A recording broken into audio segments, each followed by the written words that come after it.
Kakak Ria Ricis, Oki Setiana Dewi, merasa iri dengan cara kepergian sang ayah, Sulyanto.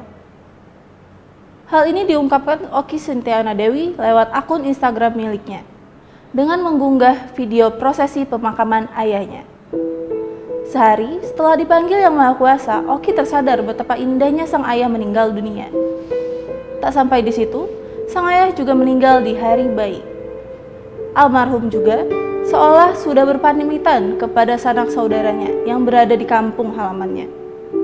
Tak hanya itu, almarhum juga telah menyelesaikan segala masalah pekerjaan yang ia kerjakan semasa hidupnya. Terakhir, Sulyanto meminta kepada sang istri untuk memotongkan kukunya hingga bersih.